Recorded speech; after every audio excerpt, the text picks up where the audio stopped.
Dimensions किया था। Yes dimensions में मैंने आपको 4 चीजों के डायमेंशन निकालने के लिए होमवर्क दिया था कि ये 4 आप यस निकाल। Yes sir.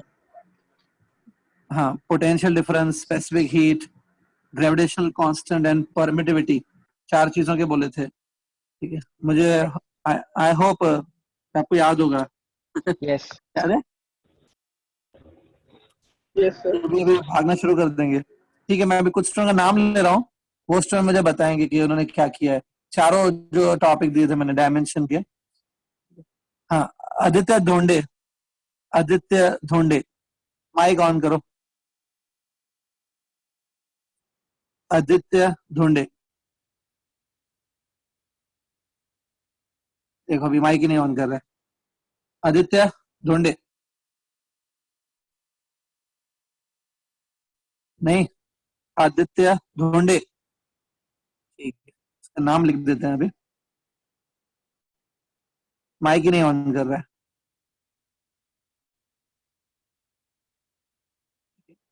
ठीक है, दूसरे चलो पकड़ते हैं। Amit Choubey, Amit Choubey. Yes sir. Amit, dimensions दिए थे मैंने, ऑनेस्टली बताओ आपको याद रहा कि भूल गए चारों डायमेंशन निकालना? नहीं सर, याद है, लेकिन मुझे परमिटिविटी का नहीं आया। अच्छा, बाकी के आ गए? हाँ, बाकी का तीनों आ गया। ठीक है, तुम खाली क्या करो, एक मैंने दिया था पहला पहला ग्रेविटेशनल कांस्टेंट जी। यस जी। हाँ, उसका m1 डायमेंशन m2 बताओ। Upon r square. हाँ, उसका डायमेंशंस बताओ। m raise to -1, l raise to 3, L/3। अच्छा, यस, आगे? To -2 T⁻²। Into m square. एक मिनट रुको रुको। यस ठीक है, सर। अब जो बोल रहा हूँ मैं स्क्रीन पे लिख दूंगा। ठीक है, बताओ क्या, वापस बोलो dimensions. Okay sir. Okay, m raise to -1, m⁻⁻1, okay. l बोलो। Raise to 3, l³ L³ l³ t raise to -2 हाँ, हो गया। कुछ और है? Into m square, into m square, m²। Yes, ठीक है, अपॉन l स्क्वायर अच्छा इज ऐसे। इक्वल टू, हाँ अच्छा, ये तो सॉल्व करना चाहिए ना आपको। देखो m यहाँ पे 2 बार लिखा है, l भी आपने 2 बार लिखा है। सॉल्व सर, करके वो पूरा फाइनल नहीं निकाला? m1 n1 t raise to -2। m⁻1 t⁻²। हाँ, m1 l1 t raise to -2। L1 m1 t⁻²। हम्म, आपको कुछ याद है, ये जो मैंने डायमेंशन आप बता रहे हो मुझे, L1 m1 t⁻², ये शायद फोर्स के डायमेंशन है, नहीं सुना है कभी इसे? L1 yes sir. m1। हाँ अब एक बात बताओ, आपने क्या किया, ऑनेस्टली बताओ। आपने जी के डायमेंशन कहीं से फाइंड किए हैं, है ना? हाँ सर, वो ग्रेविटेशनल कांस्टेंट के। मतलब किसी बुक से या किसी मतलब रेफरेंस मटेरियल या इंटरनेट से कहीं से, या डायमेंशन सीधे इंटरनेट सीधे से। आपने निकाले? नहीं हम्म, तो तुम मतलब अपना वो इंटेलिजेंट समझते हो, सर को सोचो, सर को पता थोड़ी चलेगा।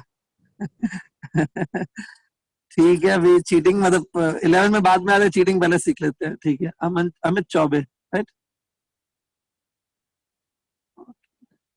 ठीक है स्टूडेंट, देखा आप लोगों ने क्या किया,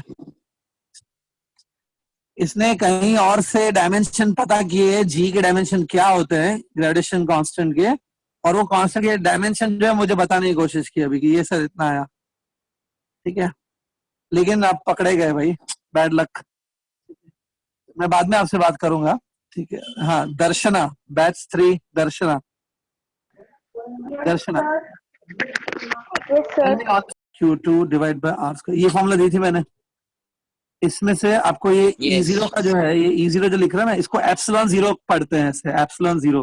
इसके डायमेंशन में निकालने को यस बोले थे। तो एप्सिलॉन 0 का आप इधर शिफ्ट करो, F को इधर, ताकि क्या होगा, एप्सिलॉन 0 की पहले फॉर्मूला बनेगी। क्या फॉर्मूला देखो, समझा सर। Q2, आगे करूं कि नहीं? हाँ सर, समझ गया, आगे नहीं करूं? समझ गया सर। नहीं चलेगा, नहीं क्या तो भी चलेगा, समझ गया। ओके चलो, आई थिंक सेटिस्फैक्टरी मुझे परफॉर्मेंस मिला। कुछ स्टूडेंट तो पता है वो नहीं करेंगे, एक्सक्यूजेस देंगे बैठ के। लेकिन मेजॉरिटी स्टूडेंट जितना मैंने पूछा, I am satisfied, at least answer high. जब भी मैं कुछ काम दूंगा ना स्टूडेंट, प्लीज करके आओ। और एंट्रेंस में तो मैं ज्यादा करके काम देता ही हूँ, 4 to 5 क्वेश्चंस, 3 to 4 क्वेश्चंस में देते ही रहता हूँ एंट्रेंस में। प्लीज करके आओ जब भी मैं कुछ काम देता हूँ तो, ठीक है। देखो अभी कल हम लोग एरर्स को कंटिन्यू करते हैं स्टूडेंट। एरर्स में मैंने कल बताया था, ये फॉर्मुला देखो एक मिनट, कल ये फॉर्मुला हमने डेवलप की थी। Absolute error is given bye mean value minus measured value. Mean value को am लिखा है, मेजर्ड वैल्यू को a लिखा है, सपोज इसका मॉड लेना है, एरर को लिखा है डेल्टा a। और रिलेटिव एरर क्या था, इट वाज एक्चुअली में error divided by mean value. Error भी कौन सा लेंगे, मीन एरर ही लेंगे, mean absolute error divided by mean value, इसको बोलते हैं रिलेटिव एरर। और इसको मैंने कहा था 100 से मल्टीप्लाई किया तो ये क्या बन जाएगा, percentage. This much you know, I think ये फॉर्मुला एक बार देख लो, ये कल डिस्कस की थी हमने, राइट। तो मैं आज इससे आगे बढ़ूंगा स्टूडेंट। चलो अब इससे आगे बढ़ते हैं, ठीक है। आज हम लोग एक एंट्रेंस का एक टॉपिक कवर करेंगे, एरर्स के ऊपर ही है। It is related to entrance exam, combination of errors. This is the next topic that will start now, combination of errors, ठीक है। अब इसका क्या मतलब है, देखो क्या होता है कि सपोज हमने फिजिक्स की कोई फॉर्मूला लिखी, फॉर्मूला फिजिक्स की फॉर्मूलाज में क्या होता है, क्वांटिटीज होती है, क्वांटिटीज का मल्टीप्लाई होता है, क्वांटिटीज का डिवीजन होता है, ऐसा।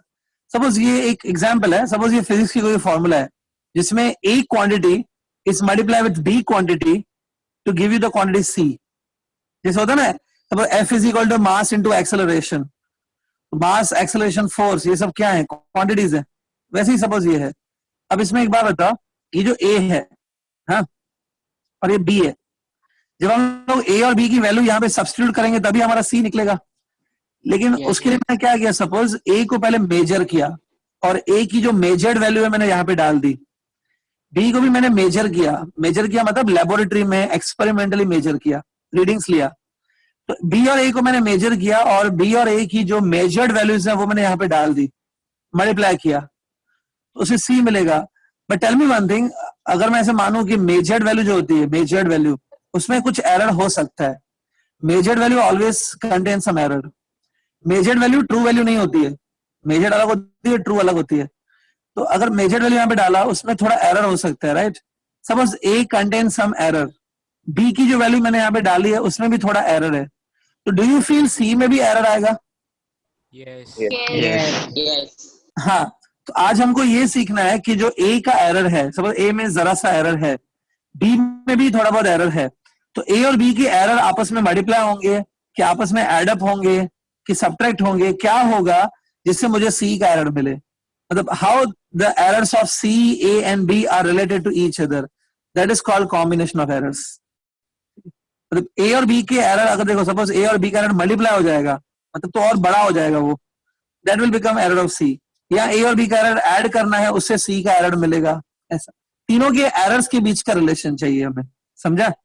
This topic is known as combination of errors, ठीक है, क्लियर? हाँ, अब मैं देखो आपको फॉर्मूला बता देता हूँ एक्चुअली पहले, then I will prove it for you.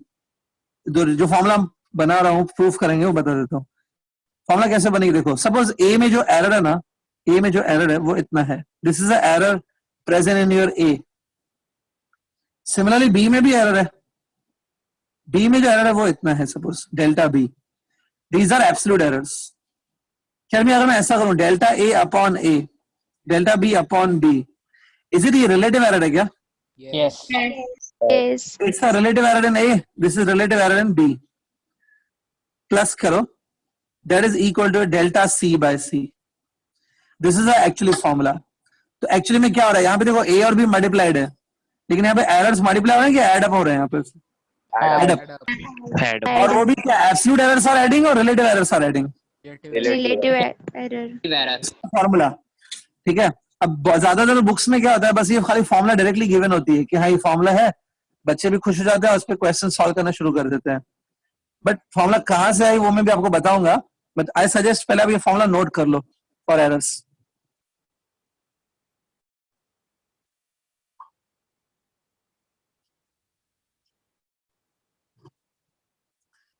Simple तरीके से बस ऐसा लिखो, combination of errors if C is equal to A into B, तो फिर फॉर्मूला ये बनती है उसमें।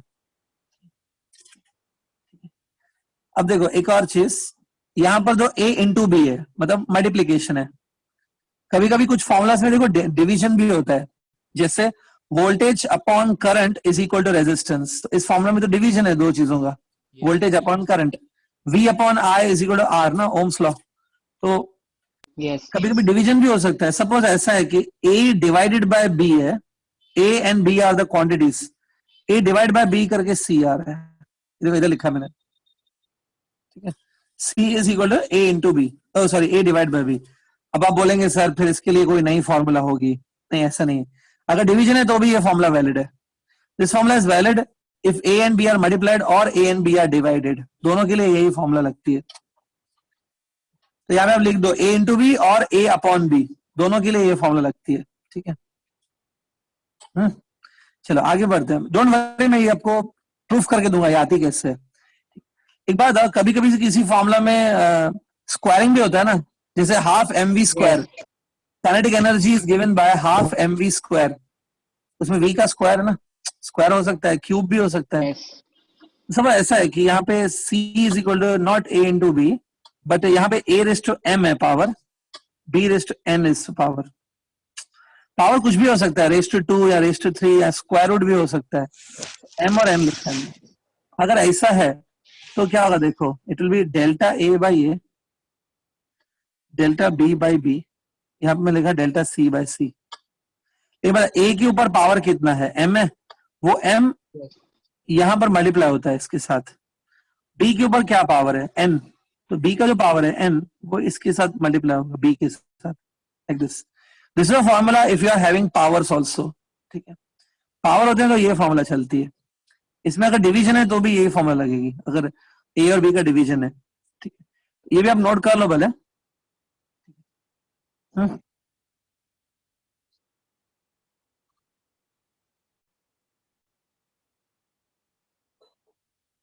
या क्लियर।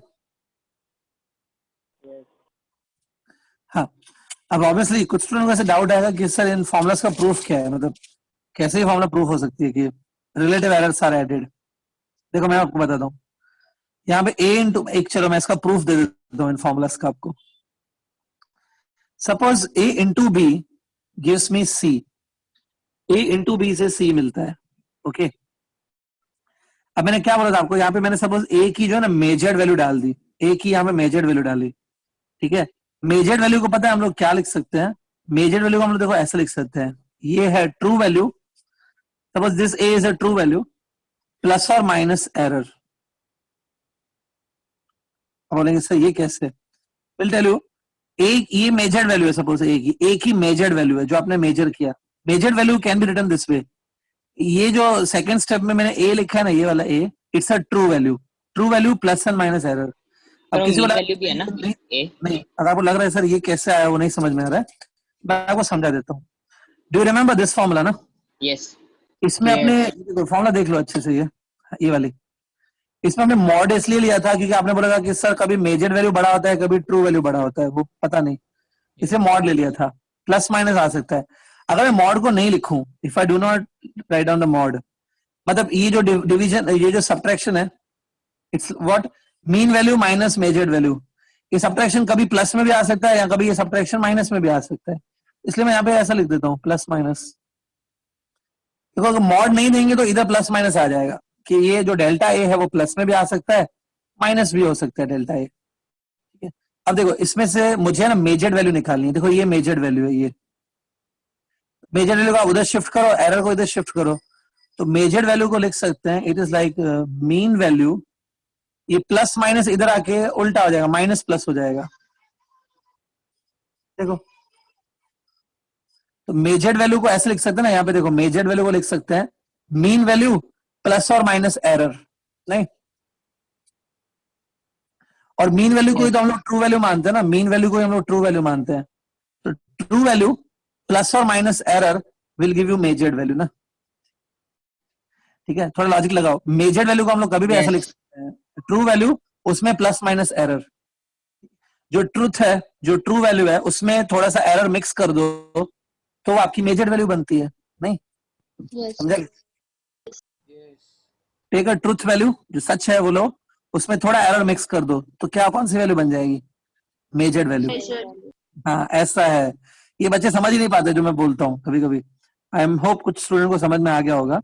देखो, ए को ऐसा लिखा है मैंने, इसमें जो ये पहला ब्रैकेट में जो पहला ए दिख रहा है वो क्या है, बोलो अभी?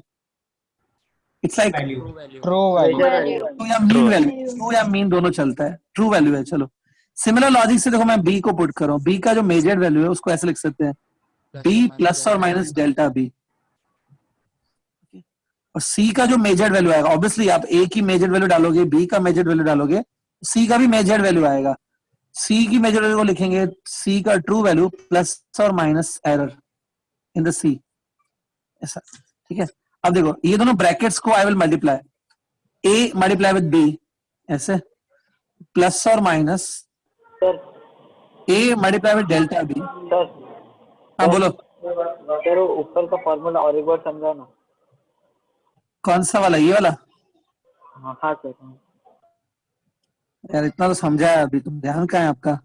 ठीक है, एक बार बताओ, ये जो ए है ना, इसमें हमें ए की वैल्यू पुट करनी है, बी की वैल्यू पुट करनी है, मल्टीप्लाई करेंगे तभी सी मिलेगा।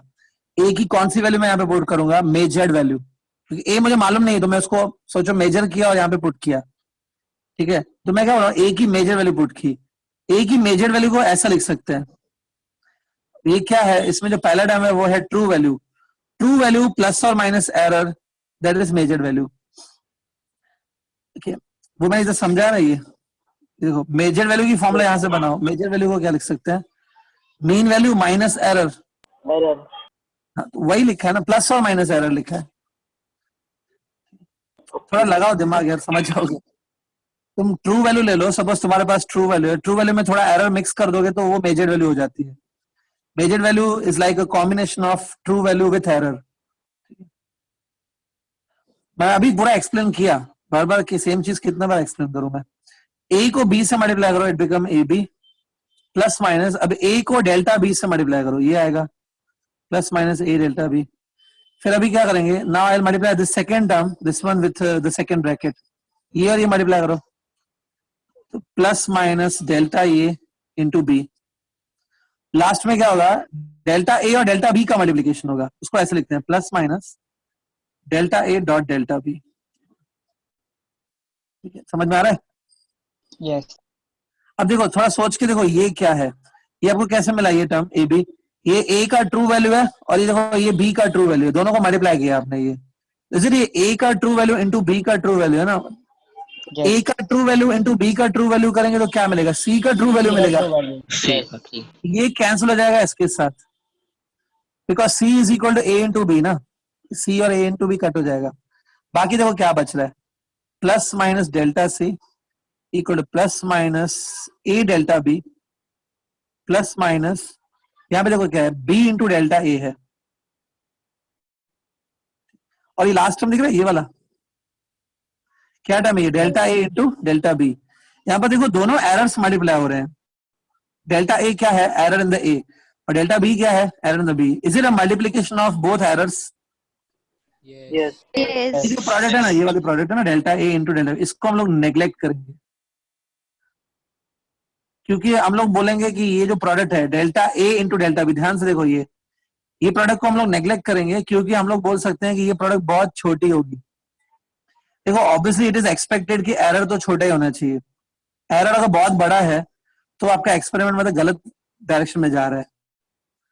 ऐसा है कि अगर आप 1 ग्राम मेजर करो, 1 ग्राम में आप 1 ग्राम का एरर कर सकते हो? अलाउड है? No.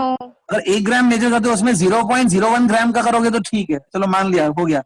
1 ग्राम में 1 ग्राम का एरर, तो मतलब आपका इंस्ट्रूमेंट बहुत बेकार है, वो नहीं चलेगा उससे। तो मतलब एरर तो बड़ा नहीं हो सकता, एरर 1 ग्राम तक नहीं हो सकता, उससे कम ही होगा। तो assuming the delta A which is the error in the ए, वो छोटा ही होगा, डेल्टा बी भी छोटा है, तो क्योंकि delta A and delta B both are small, इनकी प्रोडक्ट और छोटी बनेगी। फिर ये होता है, अगर दो नंबर स्मॉल है तो प्रोडक्ट उनकी और स्मॉल हो जाती है। That's why this delta A product with delta B, this term will be neglected, क्योंकि वो छोटा है। तो मैं लिख रहा हूं neglecting delta A dot delta B as it is small. आप एक एग्जाम्पल लेके देखो ना, सपोज मैं 2 छोटे नंबर ले लेता हूं, एक लिया मैंने 0.1 और एक मैंने और लिया 0.01, दोनों छोटे हैं। देखो इन दोनों को प्लीज मल्टीप्लाई करो, पता है क्या आएगा इन दोनों के मल्टीप्लाई से? शरण साजी बी केयरफुल एंड सॉल्व। 0.01 थोड़ी आएगा, 0.001 आएगा, राइट? तो ये तो और छोटा हो गया ना प्रोडक्ट तो और छोटी हो गई, वही बोल रहा हूं मैं। तो नेग्लेक्ट दिस, गेटिंग? चलो इसको नेग्लेक्ट किया, बाकी मैंने सब कुछ लिख दिया। सर हाँ। एरर किधर तक बड़ा होना चाहिए, कितना तक होना चाहिए एरर?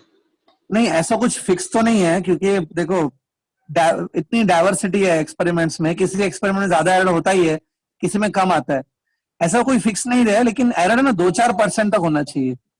रिलेटिव एरर जो है, परसेंटेज एरर 2-3% तक चलेगा। मतलब 100 में आप 2 या 3 का मिस्टेक कर सकते हो।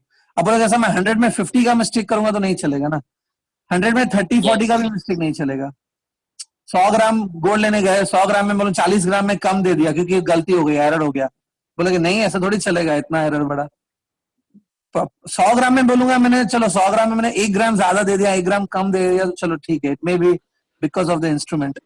तो एरर 1-2% तक चलता है, मैक्सिमम 5%। 5% से ऊपर नहीं होना चाहिए एरर कभी भी। अगर परसेंटेज में मैंने 5% बोला तो रिलेटिव एरर निकालोगे जब, वो आएगा रिलेटिव में आएगा 0.05।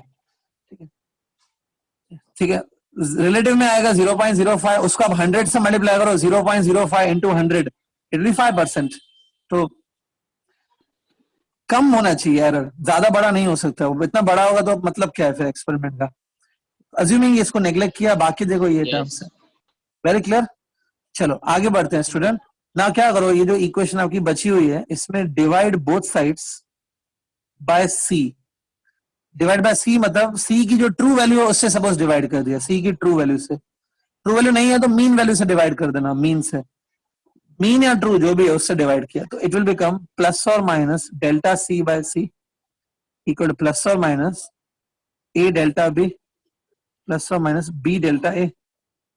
इन दोनों को भी सी से डिवाइड करना है ना। एक बार मुझे डिवाइड करना है सी से, सी को मैं ऐसा लिख सकता हूँ क्या कि ए की बी की ट्रू वैल्यू? यस।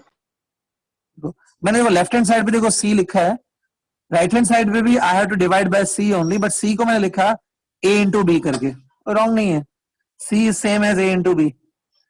अभी देखो ये कट हो गया, यहां पर ये कट हो गया, देखो ये क्या बना, delta A by A, plus और माइनस है आई नो, प्लस और minus delta B by B equal left hand side देखो प्लस और minus delta C by C, ये आ रहा है।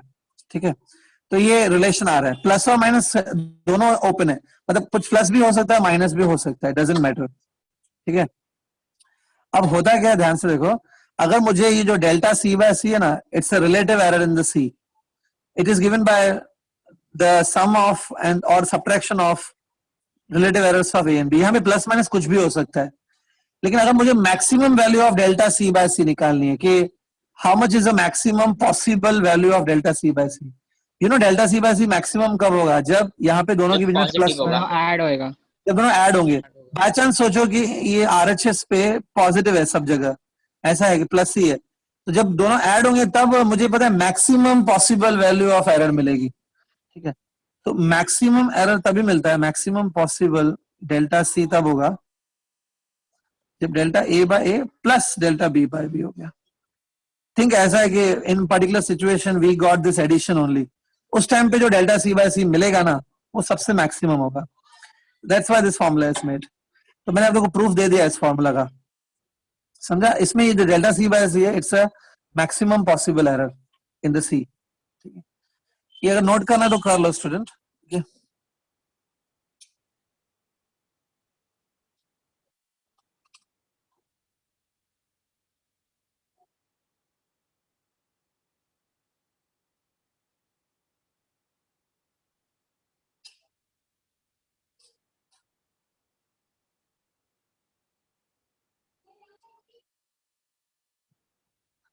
स्क्रीन विजिबल है ना अच्छे से? कुछ प्रॉब्लम है क्या स्क्रीन पे? नो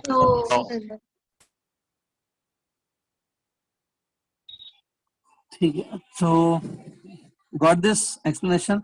थोड़ा डिफिकल्ट लग रहा होगा क्योंकि न्यू चीजें सीख रहे हो, प्लस ये जेई लेवल का थियरी है, ये टेक्स्ट बुक में आपको नहीं मिलेगा ये सब, it is there only for JEE MCQs. JEE में थोड़ा और एक्स्ट्रा टॉपिक रहते हैं पढ़ने के लिए apart from text book. JEE level का है तो थोड़ा तो टफ रहेगा। नीट में भी बहुत इंपॉर्टेंट है, दोज आर मेडिकल एस्पायरिंग, जो मेडिकल के लिए सोच रहे हैं नीट के लिए, उनके लिए भी इंपॉर्टेंट है ये।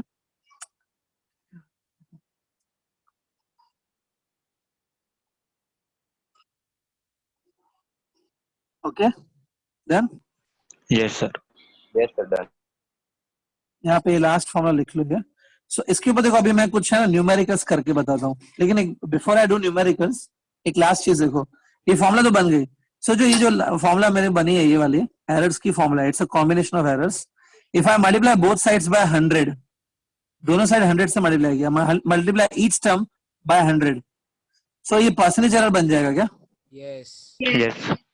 Delta C by C into 100, percentage error in C is equal to percentage error in A plus percentage error in B।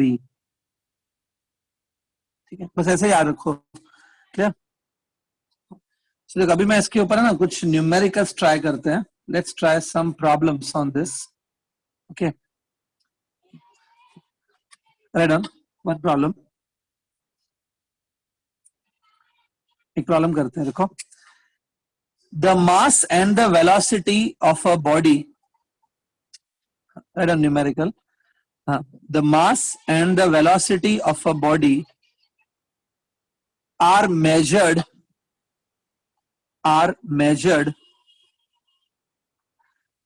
and the values obtained are as follows. Values obtained are as follows. Values में यहां पे लिख रहा हूं, phi plus और minus 0.25 kilogram, ये मास को major किया है। ठीक है, एंड वेलोसिटी भी मेजर किया है। वेलोसिटी सपोज इतना आया, 2 प्लस और माइनस 0.02 मीटर पर सेकेंड। ये स्टूडेंट, ये जो मैंने लिखा है स्क्रीन पे, ये मास और वेलोसिटी की मेजर्ड वैल्यू है जो हमने एक्सपेरिमेंट से मिली है। इस वैल्यू को थोड़ा समझ लो, बहुत इजी है, कल बताया था। ये जो पहला 5 दिख रहा है ना, it's like mean value of the mass. Mass को आपने 2-4 बार मेजर किया होगा और एवरेज निकाला तो कितना मास आ रहा है बॉडी का? Average 5 kilogram. 5 kg.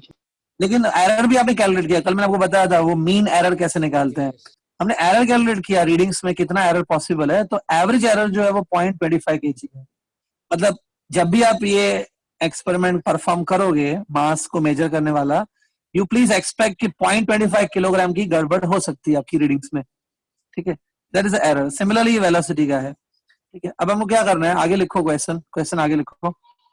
Calculate the possible percentage error in kinetic energy.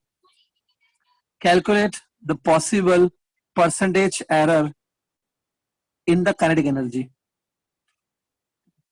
ठीक है, मतलब कभी भी हम लोग kinetic energy मेजर करेंगे यूजिंग दिस एक्सपेरिमेंट, मैक्सिमम कितना एरर आ सकता है kinetic energy में। ठीक है स्टूडेंट, सबसे पहले क्या करेंगे, we will write on the main formula. kinetic energy की फॉर्मूला लिखेंगे सबसे पहले, Half mv. Half mv square. इसमें एक बात है, ये जो m और v है, मास और वेलोसिटी, ये तो फिजिकल क्वांटिटीज हैं। काइनेटिक एनर्जी भी फिजिकल क्वांटिटी है। इज इट हाफ जो है, हाफ भी एक फिजिकल क्वांटिटी है क्या? No. No, तो क्या बोलेंगे, हाफ एक नंबर है, constant Pure है, number. नंबर, और it is also known as coefficient बोलते हैं इसको, कोएफिशिएंट। पर हाफ में कोई एरर नहीं हो सकता है। You can not say that I will measure half experimentally and in that half I can cause some error. ऐसा तो नहीं, half is not a number, half is not a physical quantity. यहाँ पे half को ignore करना होता है errors में। देखो ऐसे करेंगे, काइनेटिक एनर्जी ना, इसको ऐसे लिखेंगे, डेल्टा के डिवाइडेड बाय के। हाफ को आप सिंपली छोड़ दो, you can not have a error in the half. Half छोड़ दो, सीधा एम पे जाओ, delta M by M plus v का स्क्वायर है स्टूडेंट, तो क्या करूं मैं, v का स्क्वायर है 2 times, Delta V by V. 2 Delta V by मैंने times. बताया था अगर पावर होता है तो क्या करना होता है, m टाइम्स डेल्टा। Yes. हाँ, पावर्स के लिए मैं बताया था, पावर जो है 2 इधर मल्टीप्लाई होगा उसके साथ। पहले ये कर लेते हैं, बाद में 100 से मल्टीप्लाई कर लेंगे एंड में, तो परसेंटेज में मिल जाएगा। एनीबॉडी डेल्टा m कितना है possible, delta m 0.25. 0.25. Divide bye m की true value 5, 5. 5. 2 times delta v 0.02 divide by v। 2.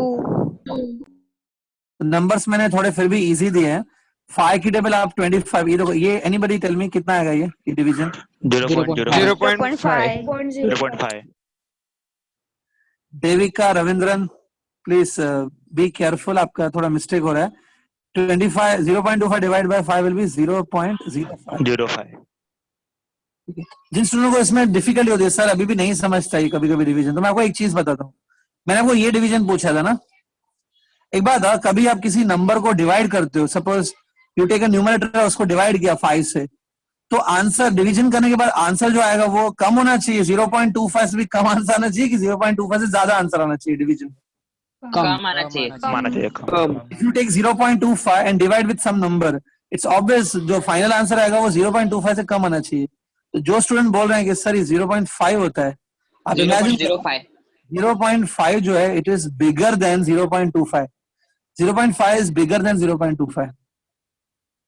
तो ये कैसे आ सकता है? इसका मतलब है मैंने कोई चीज ली, उस चीज को मैंने 5 पार्ट्स में डिवाइड किया, डिवाइड बाय 5 कर रहे हो ना, इसका मतलब है सपोज आपने एक कोई चीज ले ली, केक ले लिया, केक को 5 पार्ट्स में डिवाइड किया, लेकिन मैजिक देखो, जो आपने एक पार्ट उठाया ना उसका वजन ओरिजिनल केक से भी बड़ा निकला। ऐसा हो सकता है क्या? नहीं। No. No. हाँ, तो यही आपने किया। अगर आप बोलोगे 0.25 किलोग्राम का केक है, उसको 5 पार्ट्स में डिवाइड किया, उसमें जो एक पार्ट बना वो पार्ट है 0.5 केजी का, नहीं हो सकता वो। तो please be careful, it is 0.05। कोई बड़ी बात नहीं है स्टूडेंट, बट ये मिस्टेक आपकी मार्क्स जा सकती है इससे। 0.0 0.0. करो तो 0.07 आएगा। 7%. ये डेल्टा के ही अपॉन के ही है, ठीक है। उसके बाद दोनों साइड आप 100 से मल्टीप्लाई कर देना, will you get percentage error then? Yes. कितना Yes. आएगा? 7%.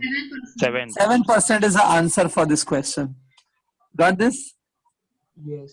इसमें मैंने एक चीज देखी है, स्टूडेंट गलती क्या करते पता है, उनको लगता है ये देखो हाफ है ना, हाफ m के साथ है, तो स्टूडेंट यहाँ पे हाफ को m के साथ मल्टीप्लाई करते हैं। ऐसा मत करो, half is a number, half में कोई एरर नहीं हो सकता है। So please simply ignore the number half, ऐसा करो, ठीक है। Very clear with this question? Yes.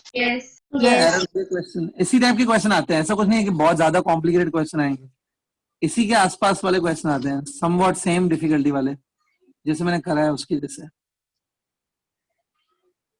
Okay, done with it? Yes. Yes. ठीक है। अगला मैं आपको एक क्वेश्चन दे रहा हूं, उसमें I will not help you, आप खुद ही ट्राई करेंगे उस क्वेश्चन को, चलेगा? Yes. Yes, sir. ठीक है, ठीक है, लिखो एक क्वेश्चन, लिखो a physical quantity x, a physical quantity x is equal to, screen पे लिख रहा हूं मैं, x is equal to a b square divided by c cube into small d, ये है, ठीक है। आगे लिखो स्टूडेंट, इसके आगे, if the percentage errors, if the percentage errors in A, B, C, D, A, B, C and D, A, B, C, D are, मैं repeat कर रहा हूं, if the percentage errors in A, B, C and D are, ठीक है, are 4%, 3%, 2%, 0.5%. 4, 3, 2 and last में 0.5% respectively.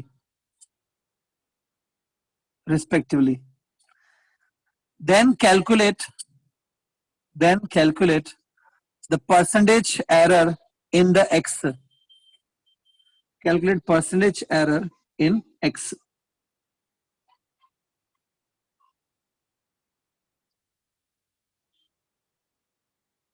कर सकते हो क्या?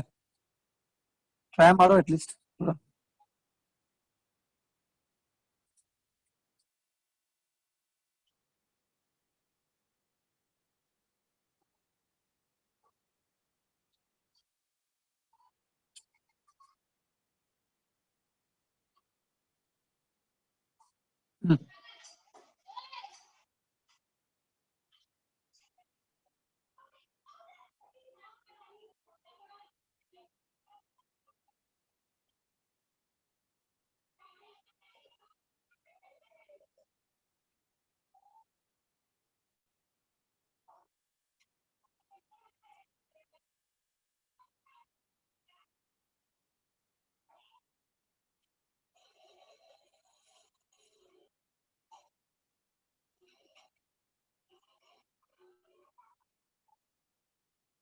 Sir, 9%.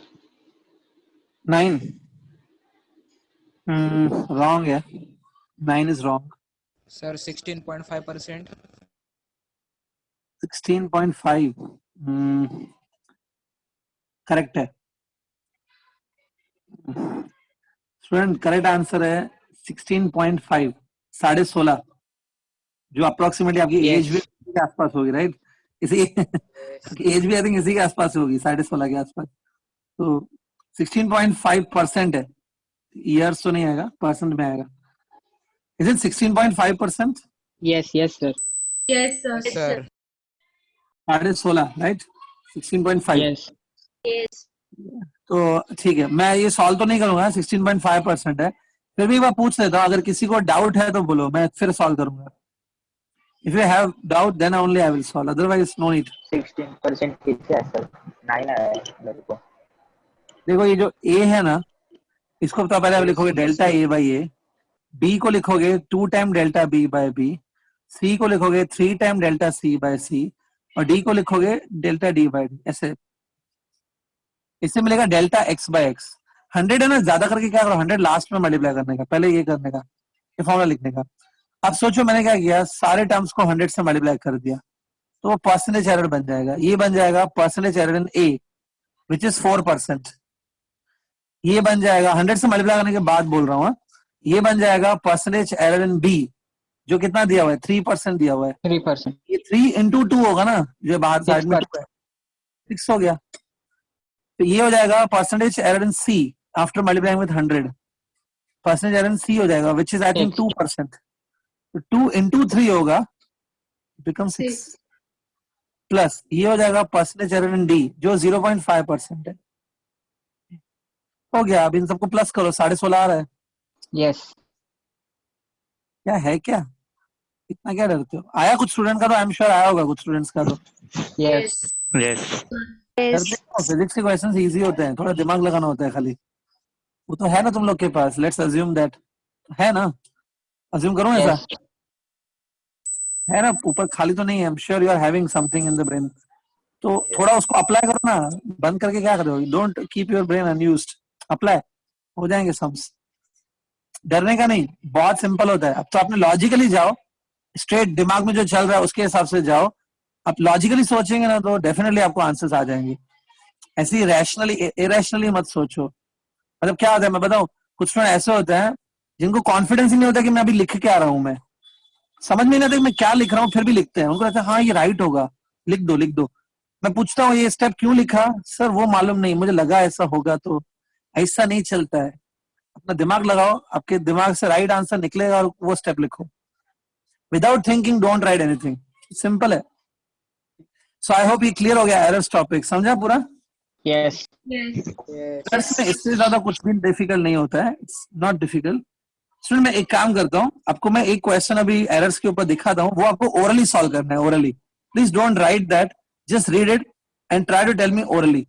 ये क्वेश्चन एग्जाम में आ चुका है, that's why I am giving. See this question, ये लिखा है ना AIEEE 2012, दिख रहा है ये? सर वो क्या है? AIEEE is a previous name of JEE mains.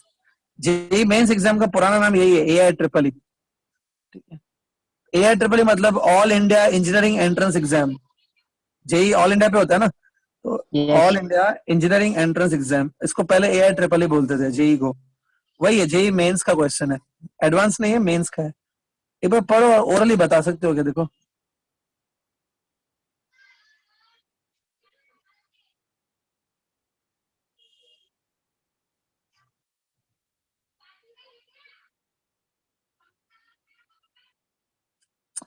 Ashutosh Mishra बोल रहा है 1%।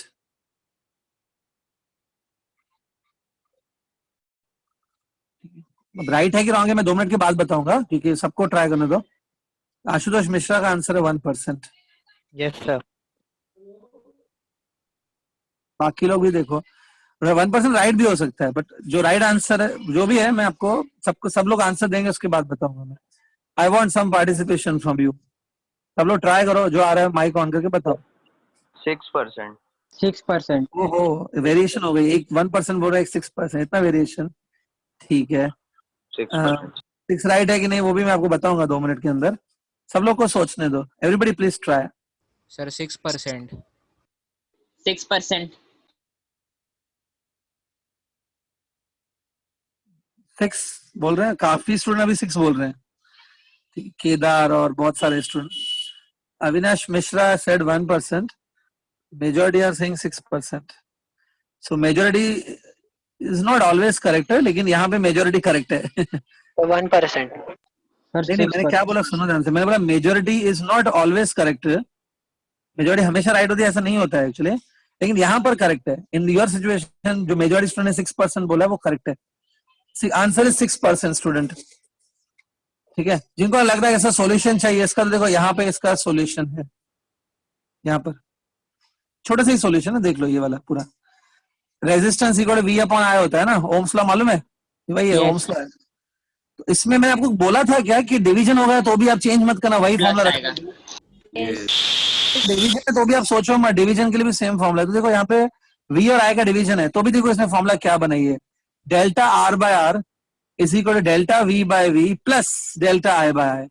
पे दोनों साइड 100 से मल्टीप्लाई किया है टू मेक परसेंटेज। तो देखो यहाँ पे प्लस ही हो रहा है, तो इसका 3% और ये 3% प्लस हो रहा है, इट बिकम 3 + 3 6। 6%. तो जो 1 बोल रहे हैं, मतलब मुझे लगता है आपने दोनों एरर्स को डिवाइड कर दिया। ठीक है, please pay attention in the lectures. 1% नहीं आना चाहिए, इसका मतलब आपने समझा नहीं अभी तक टॉपिक। देख लो कितना इजीली जा रहा है 2 स्टेप में। और ये क्वेश्चन JEE मेंस में पूछा गया है इन द ईयर 2012। मतलब आप थोड़ा दिमाग लगाओ तो JEE मेंस, जिसको बहुत टफ मानते हैं, पता है आप, जो आपके कोई दूसरे क्लासेस में जो स्टूडेंट होंगे ना, आपके जो फ्रेंड्स होंगे, कोई दूसरा क्लास ज्वाइन किया हो, 1 साल के बाद देखना वो बोलेंगे JEE मेंस बहुत टफ होता है, वो बहुत डिफिकल्ट है, मैंने स्किप कर दिया, बहुत टफ होता है, वो तो पॉसिबल ही नहीं है, ऐसा बोलेंगे। But it is actually up to you. अगर आप अपने आप को ट्रेन करेंगे कि मेरे को तो करना ही है किसी भी हाल में, तो देखो ये भी इजी लगेगा। क्या है, देखो इसको बहुत बच्चे टफ बोलते हैं। ठीक है, टफ आप अपने लिए सेट कर दोगे तो वो टफ लगेगा। सेट करो कि ये तो मैं करके ही रहूंगा, तो इजी क्वेश्चंस भी लगेंगे आपको, JEE के क्वेश्चंस। ठीक है, it's very simple. Clear with this question? Yes. Yes. This completes your errors topic. कल मैंने आपको बताया थे कौन कौन से टॉपिक्स हैं। 5 टॉपिक्स मैंने बताया थे इस चैप्टर में है। 5 में से 3 खत्म हो चुके हैं, सॉरी 5 में से 2 खत्म हुए हैं। 5 में 4 से टॉपिक्स है, 4 टॉपिक्स बताए, 4 4 में में से 2 4 खत्म हो टॉपिक। चुके हैं, 4 में से 2 फिनिश हो चुके हैं। Now I am going with the next topic. इसका आज मैं खाली इंट्रोडक्शन दे देता हूं, बाकी कल इसको कंप्लीट करेंगे। Next topic is significant figures. Remember I told you this, significant figures. Okay, ये टॉपिक स्टार्ट करेंगे। ये टॉपिक आपके टेक्स्ट बुक में भी है, कोरोना की वजह से उन्होंने इसको ओमिट कर दिया टेक्स्ट बुक से, तो कॉलेज एग्जाम में नहीं आएगा, but at least for JEE and NEET you should know this topic. उसमें ये है very much in the syllabus, significant figures. So let's start here. देखो यहाँ पे ये वर्ड दिख रहा है फिगर्स, यहाँ पे फिगर्स का मतलब होता है नंबर्स, नंबर को फिगर बोलते हैं। सिग्निफिकेंट फिगर्स मतलब significant numbers. Significant numbers means important numbers ना। What do you mean by significant? Significant मतलब जिसका कुछ इंपॉर्टेंस हो, जो कुछ काम का हो, उसको बोलते हैं सिग्निफिकेंट। तो some important numbers, significant figures का मतलब है इंपॉर्टेंट नंबर्स। ठीक है, अभी क्या होता है ध्यान से देखो।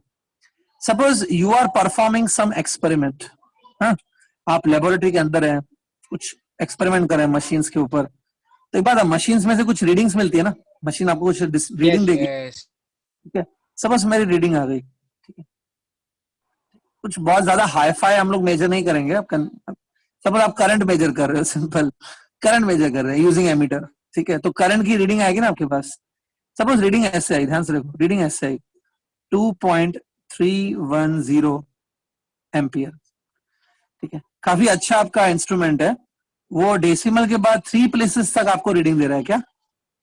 yes, yes, ये हो सकता है। Yes. देखो अगर मैं बोल रहा हूँ ये रीडिंग है ना, तो मतलब ये आपने अपने मन से नहीं लिखी होगी, जो आया होगा डिस्प्ले पे मशीन के वो लिखा होगा। ऐसे मान के चलते हैं कि ये डिस्प्ले है आपका, रीडिंग जो मशीन ने दिखा है वो है ये। अच्छा, अभी इसमें क्या होता है, if you see it's a 4 digit number, इसमें टोटल 4 डिजिट्स हैं। 4 डिजिट्स तो नहीं बोल सकते ये, मतलब ये इसमें 4 नंबर्स तो हैं, 0 1 2 3, 4 नंबर्स हैं, 4 डिजिट्स आ देयर। अब इसमें से क्या होता है, कौन सी डिजिट्स इंपॉर्टेंट है, जो कुछ मीनिंग होती है डिजिट्स की, इनमें से जो जो डिजिट्स का कुछ मीनिंग है, जिससे कुछ इंपॉर्टेंट पता चलता है, उन डिजिट्स को बोलते हैं सिग्निफिकेंट फिगर्स। लेकिन अगर कोई ऐसी डिजिट है जिसको निकालने पे उससे कोई फर्क नहीं पड़ता है, निकाल दिया उससे कोई इंफॉर्मेशन लॉस नहीं होगी, उसको बोलेंगे वो इनसिग्निफिकेंट फिगर है। ठीक है, तब मैं बताता हूँ इसमें क्या होता है। Now I will tell you rules for finding how many significant figures are there. ऐसे लिख सकते हैं, rules for deciding significant figures. Decide कैसे करते हैं कितनी सिग्निफिकेंट फिगर्स हैं? पहला, ये देखो, अगर आपकी जो रीडिंग है ना, इसमें जो भी नॉन जीरो नंबर्स हैं, नॉन जीरो नंबर्स हमेशा सिग्निफिकेंट होते हैं। All non zero numbers are significant. All the non zero numbers are what? Significant. इसमें देखो नॉन जीरो नंबर्स कौन से हैं? 2, 3 और 1, ये तीनों सिग्निफिकेंट है। ठीक है, आप सोचो अगर इनमें से आपने किसी एक को भी गुम कर दिया, सब आपने ये 1 नहीं लिखा, तो ये वैल्यू चेंज हो जाएगी पूरी, yes, वैल्यू ही बदल जाएगी। It is like 310, it will become 30। So numbers are important, no doubt. तो all non zero numbers are significant, आप उनको निकाल नहीं सकते। एक बात बताओ स्टूडेंट, ये जो 0 है, अगर आप किसी मैथमेटिक्स के टीचर को पूछेंगे कि सर नंबर लिखा हुआ है 2.310, क्या मैं इसको 2.31 करके लिखूंगा तो कुछ अलग हो जाएगा क्या? मतलब मैथमेटिकली इसको ऐसा लिख सकते हैं खाली 2.31? yes, same Yes. Yes. अलग अलग वैल्यूज है, लिख सकते इसका मतलब सेम है क्या मैथमेटिकली जाए तो? yes, yes, इसमें आप देखो मैथ्स के टीचर को पूछोगे ना, तो मैथ्स के टीचर बोलेंगे ये 0 आप निकाल सकते हो, नहीं लिखा तो भी चलता है, क्योंकि मैथ्स के हिसाब से बस एक नंबर है। फिजिक्स में अभी कैसे होता है, कभी कभी ये जो 0 है ना, ये इंपॉर्टेंट होता है, 0 सिग्निफिकेंट होता है, कभी कभी 0 सिग्निफिकेंट नहीं भी होता है। कब होता है 0 सिग्निफिकेंट, कब नहीं होता है, बस वही आज डिस्कस करना है बेसिकली। 0 में थोड़ा डाउट होता है, 0 is sometime significant, sometime non significant. मैं भी आपको जीरोस के बारे में बताता हूँ। पहला रूल क्लियर है कि all non zero numbers are what? Yes. Second, ठीक है। Yes, अगर कोई जीरो है, अगर कोई जीरो है, zero in between, if the zero is there in between two non zero numbers, if zero is in between two non zero numbers, ठीक है, तो वो सिग्निफिकेंट होता है, इट इज सिग्निफिकेंट। मैं जो भी रूल लिख रहा हूं ना, उसका मैं आपको एक्सप्लेनेशन दूंगा। Zero in between two non zero numbers, थोड़ा इमेजिन करो क्या बोल रहा हूं मैं, इज सिग्निफिकेंट। जैसे देखो, अगर आपके पास सपोज एक रीडिंग आ रही है, रीडिंग 2.305 ऐसा कुछ, या चलो डेसिमल हटा देते हैं, आपको डेसिमल में कंफ्यूजन हो रहा होगा, तो ऐसा है 2305, ये आपका वैल्यू आया। इसमें अगर आप जीरो निकालोगे तो पूरा वैल्यू चेंज हो जाएगा, मेरे ख्याल से ये 235 बन जाएगा Yes. Yes. Yes. Without affecting the number. नहीं, जीरो आप नहीं निकाल सकते, तो this zero is significant. Clear? Yes. In between two. हाँ, ये दोनों रूल्स प्लीज नोट डाउन कर लो, then I will proceed. Note down this. Done, sir. हाँ, सब लोग कर लो। सिर्फ हेडिंग डालो सिग्निफिकेंट फिगर्स, और उसके बाद सिर्फ रूल्स लिखो तो भी चलेगा। Done. Done. ठीक है, चलो आगे बढ़ते हैं स्टूडेंट। सिर्फ जीरोस की हम लोग डिस्कशन कर रहे हैं ना, कि जीरो कब सिग्निफिकेंट होता है कब नहीं होता है।